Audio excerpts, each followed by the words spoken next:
నమస్తే. మన రాష్ట్రం చూసుకుని 164 సీట్లతో ఎన్డీఏ కూటమి వచ్చింది. అయితే ఈ ఎన్డీఏ కూటమిలో ఉన్న కీలక భాగస్వాములుగా కీలకర్తగా మన చంద్రబాబు నాయుడు గారు ఉండడం జరిగింది. ఆయన వల్ల ఉండడం మన రాష్ట్రంలో వచ్చే ప్రయోజనాలు ఏంటి, వచ్చే బెనిఫిట్స్ ఏమన్నాయి? చాలా సంక్లిష్టమైనటువంటి అంశం, చాలా గొప్ప ప్రశ్న. అంటే దీనికి ఆంధ్రప్రదేశ్ ప్రజానీకం, భారతదేశం కూడా ఎదురు చూస్తుంది. దానికి మనం తప్పకుండా ఆన్సర్ ఇవ్వాల్సినటువంటి సమయం ఇది.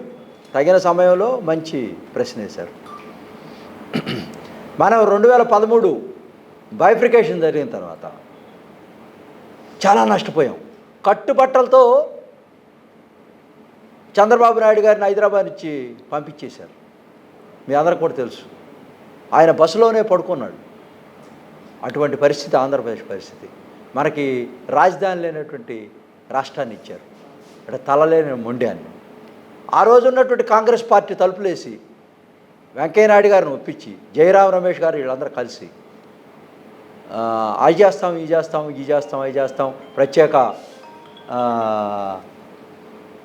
స్పెషల్ స్టాటస్ ఇస్తాం, మీకు రాయితీలు ఇస్తాం, పోలవరం ఇస్తాం, హంద్రీ నివా ఇస్తాం, మీకు అన్ని సఫిషియెంట్గా ఆంధ్రప్రదేశ్లో మీకు పెద్ద కారిడార్ ఉంది, బంగాళాఖాతం కారిడారు 750 కిలోమీటర్లు, అక్కడంతా కూడా బర్తులు కడతాం, ట్రాన్స్పోర్టేషన్ పెడతాం, మీకు మంచి మెట్రో ట్రైన్స్ ఇస్తాం, ఆంధ్రప్రదేశ్ అమరావతిని మేము గుర్తిస్తాం, మీకు ఢిల్లీ స్థాయిలో, సింగపూర్ స్థాయిలో రాజధాని కట్టుకోవడానికి డబ్బులు ఇస్తామని చెప్పినటువంటి మోడీ గారు, బీజేపీ ప్రభుత్వం ఆ రోజు కాంగ్రెస్ పార్టీ అధికారం నుంచి తొలగిపోవటం, వాళ్ళు ఆ రోజు పార్లమెంట్లో చేసినటువంటి వాగ్దానాలు, బైఫ్రికేషన్ జరిగిన తర్వాత మీ రాష్ట్రానికి రావాల్సినటువంటి రాయితీలన్నీ కూడా మేము పోలవరం జాతీయం చేసి మీకు డబ్బులు ఇస్తాం, కొన్ని కోట్ల రూపాయలు, 20,000 కోట్ల రూపాయలు, తర్వాత మీకు ఇక్కడ అమరావతి కట్టిస్తాం, వేరే ఒక రాజధాని కట్టిస్తాం, మీకు బ్రహ్మాండమైనటువంటి అన్నీ ఇస్తాం, ఆ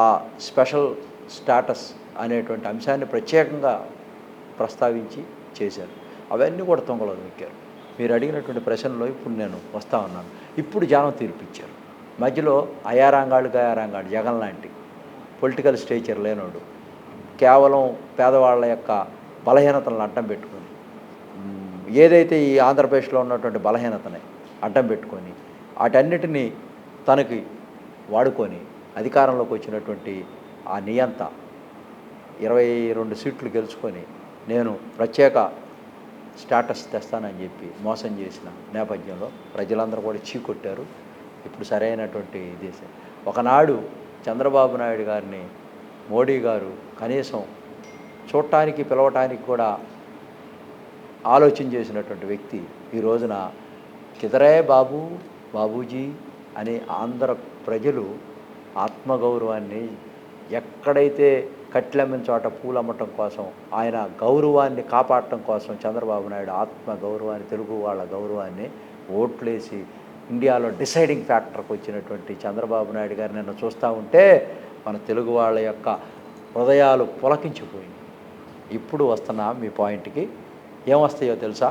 ఇప్పుడు మన రాష్ట్రానికి 4 మంత్రులు వస్తాయి, కేంద్రంలో ప్రభావితం చేసేటువంటి శాఖలు వస్తాయి.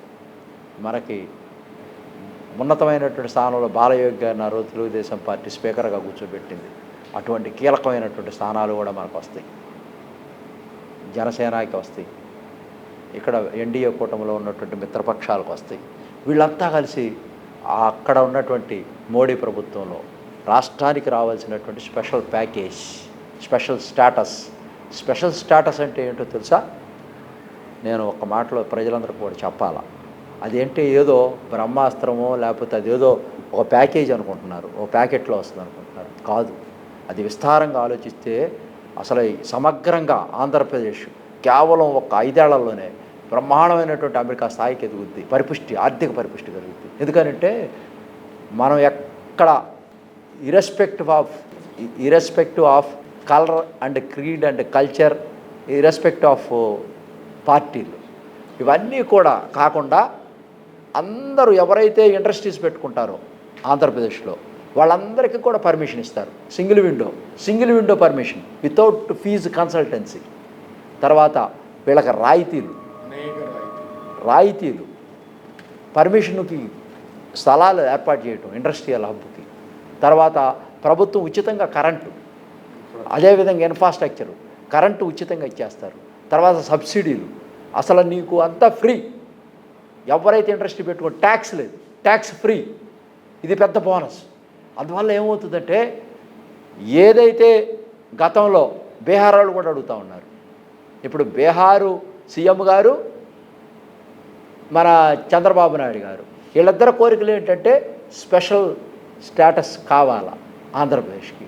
ఇప్పుడు మనకి కొన్ని లక్షల రూపాయలు కేంద్ర ప్రభుత్వం నుంచి ఈ స్పెషల్ స్టేటస్తో వచ్చేస్తాయి. ఇప్పుడు అప్పులు చేసి పప్పుకూడు చేసి తినేసి దోచేసుకొని దాచువేసుకొని వెళ్ళిపోతే ఎట్లా చంద్రబాబు నాయుడు గారు పరిపాలన చేస్తారంటే, దేవుడు స్క్రిప్ట్ ఇచ్చాడు. ఆయన అంటాడు పైన దేవుడు ఉండాడు మీరుండారని. నిజంగానే దేవుడు ఉండాడు. చంద్రబాబు నాయుడు గారికి వరం. ఈ రోజున చంద్రబాబు నాయుడు గారు ముఖ్యమంత్రి అవటం ఆంధ్రప్రదేశ్కి వరం. దాంట్లో డిసైడింగ్ ఫ్యాక్టర్ అవటం చాలా పెద్ద వరం.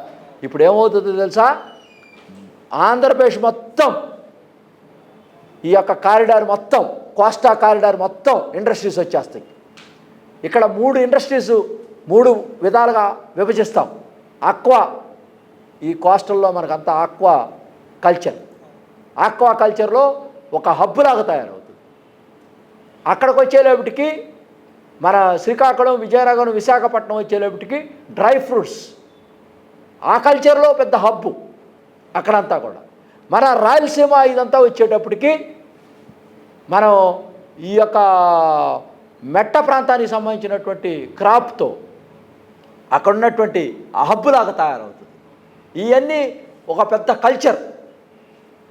అగ్రికల్చర్ ఫార్మేషన్లో ఇండస్ట్రీస్కి ఇన్పుట్ అంటే మనకి రా మెటీరియల్ పూర్తిగా దొరుకుద్ది. ఈ ప్రాంతాల్లో ఈ సంబంధించినటువంటి యాన్సిలరీగా ఉండేటువంటి ఇండస్ట్రీస్ మొత్తం వచ్చేస్తాయి. రావటం వల్ల అందరికీ ఉద్యోగ ఉపాధి అవకాశాలు కలుగుతాయి. ఆర్థికంగా బ్రహ్మాండమైనటువంటి పరిపుష్టి పెరుగుద్ది. ఈగలాగా కుక్కకు బిస్కెట్ వేసినట్టుగా 7 లక్షలు వేశాను, 7 లక్షలు వేశాను, ముష్టి 7 లక్షలు వేశాను అని చెప్పి పరిస్థితి ఉండదు. అందరినీ బిచ్చగాళ్ళ చేయటం కాదు. ఆర్థిక అభివృద్ధితో పాటు, ఆర్థిక పరిపుష్టితో పాటు నిరుద్యోగ సమస్య క్లియర్ చేస్తూ అందరి యొక్క ఆర్థిక పరిపుష్టి బియాండ్ ది పావర్టీ లైన్ ఈ భారతదేశంలో ప్రపంచంలో గణనీయంగా పెరిగే విధంగా తయారవుతుంది. లిబరలైజేషన్, గ్లోబలైజేషన్, పోలరైజేషన్, ఈ మెకానిజం, ఫైనాన్షియల్ మెకానిజం అనేది చాలా పరిపుష్టిగా తయారవుతుంది.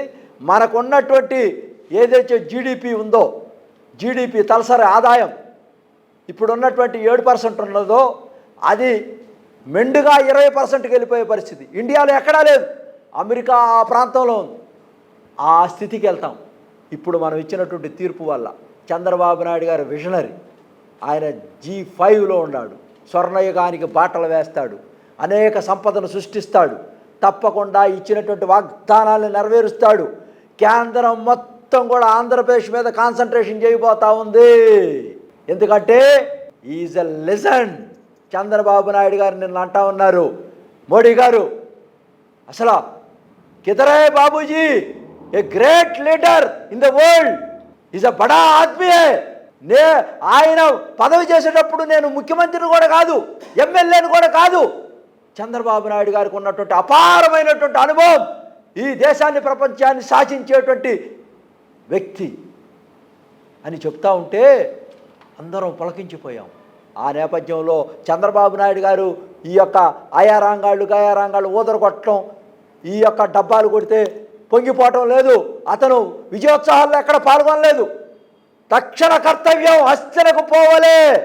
మరో నిమిషం నుంచి జనం యొక్క అభివృద్ధి, రాష్ట్ర అభివృద్ధి గురించే మాట్లాడుతున్నాడు కానీ ఎవరో వచ్చి శాలువా కప్పారో చప్పట్లు కొట్టారని కాదు. అతను రాత్రి మగళ్ళు శ్రామికుడు. అతను ఢిల్లీ వెళ్ళిపోయాడు. రాష్ట్రాన్ని ఎట్ట బాగు చేయాలా అనే దాని మీద చర్చలు జరుపుతూ ఉన్నాడు. చర్చలు జరిపి వచ్చాడు సక్సెస్ఫుల్గా. రేపు రాష్ట్ర ప్రభుత్వంలో, కేంద్ర ప్రభుత్వంలో మంత్రివర్గాలు సమపాలనలో అందరికీ న్యాయం చేస్తూ ఆర్థిక పరిపుష్టి అమరావతిని సింగపూర్ స్థాయిలో తీసుకొచ్చి మన రాష్ట్రానికి మెట్రో రైల్స్ విశాఖపట్నానికి ఆయన ఆల్రెడీ డిపిఆర్లు కంప్లీట్ చేశాడు. ఆ రోజుల్లోనే జగన్మోహన్ రెడ్డి తొంగలో దొక్కాడు. మన విజయవాడకి మెట్రో రైలు, అదేవిధంగా అమరావతిలో మెట్రో రైలు, అదే డెమో రైల్, లోకల్ ట్రైన్స్, మొత్తం కారిడార్లు మొత్తం కూడా విజయవాడని సెంటర్గా చేసుకొని ఒక 30 కిలోమీటర్ల రేషియోలో గుంటూరు దాకా ఒక పెద్ద హైదరాబాద్ కన్నా పెద్ద సిటీగా అవతరించబోతా ఉంది. ఇక్కడ ఉన్నటువంటి రియల్ ఎస్టేట్ బ్రహ్మాండంగా పరిపుష్టి కలగవచ్చిపోతూ ఉంది. కూలీలకు పనులు లేక ఇక్కడి నుంచి పారిపోయారు. అలో లక్షణాన్ని అల్లాడిపోయారు కూలీలంతా. ఈ రోజున స్వర్ణయుగం వచ్చింది. కూలీలకి ఆనందంగా ఉండారు, పనులు జరుగుతాయి. వలసలు పోయిన వాళ్ళంతా కూడా ఆంధ్రప్రదేశ్కి రావాలనుకుంటున్నారు. మన ఓట్లు వేసినప్పుడు ఎక్కడెక్కడి నుంచో పరిగెత్తుకుంటా వచ్చి ఇక్కడ ఓట్లు అట్టయితే వేసారో ప్రజాస్వామ్యాన్ని కాపాడాలని స్వతంత్ర పోరాటంలో వచ్చినట్టుగా ఇప్పుడు రాబోతా ఉన్నారు. ఆంధ్రప్రదేశ్కి వెళ్దాం, చిగురాశితో బయటకు వస్తూ ఉన్నారు. అందరికీ చిగురిస్తూ ఉంది. అక్కడికి వెళ్తే రియల్ ఎస్టేట్ వస్తుంది, పొలాలు అమ్మకాలు కొనుగోళ్ళు వస్తాయి, ఎంతోమంది పేదోళ్ళంతా బతుకుతారు, రోజు కూలీలు దొరుకుతాయి, ఇక్కడ కన్స్ట్రక్షన్స్ జరుగుతాయి, ఆ కన్స్ట్రక్షన్ కూలీలు వస్తారు, వడ్రాసు చాలామందికి పని దొరుకుద్ది, పేదవాళ్ళందరూ కూడా అన్నం తింటారు, ఉద్యోగాలు దొరుకుతాయి, ఎంతో ఉపాధి కలుగుద్ది, కొన్ని కోట్ల మంది నిరుద్యోగులంతా ఉద్యోగులు అయిపోతారు. ఇది రేపు మనకు మంచి జరగబోయేటటువంటి సంగతి. దీన్ని ప్రజలంతా కూడా తెలుసుకోండి.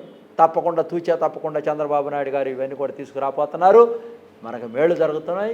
కేంద్ర ప్రభుత్వంలో మనకి 4-5 మంత్రులు, కీలకమైనటువంటి మంత్రులు వచ్చేటువంటి పరిస్థితులు ఉంది. కాబట్టి మనం ఇచ్చినటువంటి తీర్పుతో మన ఆర్థిక పరిపుష్టి పెరుగుద్ది, మన చదువులు పెరుగుతాయి, జ్ఞానం పెరుగుద్ది. తెలుగు మీడియం ఉంటుంది, ఇంగ్లీష్ మీడియం ఉంటుంది. ఇంగ్లీష్ మీడియం అనేది ఏదో మనకు తెలియనటువంటి అంశాన్ని ఏదో కనిపెట్టినట్టుగా జగన్మోహన్ రెడ్డి కొత్తగా తీసుకొచ్చి చెప్పటం, అది భూతత్వంలో చూపించటం, లేనితనాన్ని ఎక్స్ప్లాయిట్ చేయటం, ఇవన్నీ కూడా తప్పుడు పనులు చేశాడు.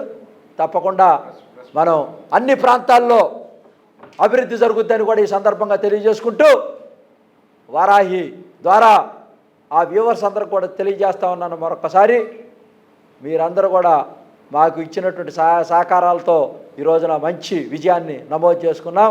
ఇది పేద ప్రజలకి రాష్ట్ర ప్రజానీకానికి మొత్తానికి కూడా అంకితమని కూడా మరొకసారి తెలియజేసుకుంటూ మంచి పరిపాలన చూస్తారని కూడా ఆశిస్తూ ఉన్నాం.